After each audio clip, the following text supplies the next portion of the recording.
ગુનેગારો પર નજર રાખવા અને ગુનાખોરી નાથવા હવેથી શહેર પોલીસ સેલ્ફ બેલેન્સિંગ ઈ બાઇકનો ઉપયોગ કરશે। હજીરાની કંપનીએ શહેર પોલીસ વિભાગને 25 ઈ બાઇક આપી છે, જેનું લોકાર્પણ ગૃહ રાજ્યમંત્રી હર્ષ સંઘવીના હસ્તે થયું હતું। ડ્રીમ સિટી, ડુમસ બીચ, ઉમરા, તાપી કિનારે તેમજ ઉધના મગદલ્લા રોડ સહિત 13 પોલીસ સ્ટેશન વિસ્તારમાં ઈ બાઇકથી પેટ્રોલિંગ કરવામાં આવશે।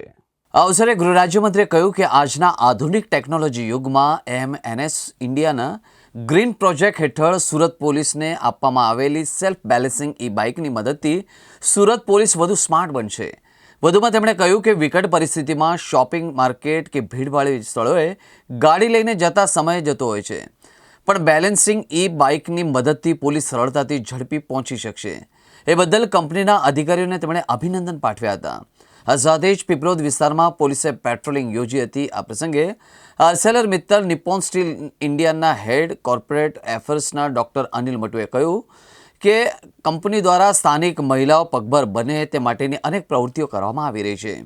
આ ઉપરાંત સ્થાનિક યુવાનોને તાલીમબદ્ધ કરીને રોજગારના અવસરો આપવામાં આવ્યા છે। ગ્રીન પ્રોજેક્ટ હેઠળ સેલ્ફ બેલેન્સિંગ ઈ બાઇકથી પોલીસની કામગીરી વધુ અસરકારક બનશે।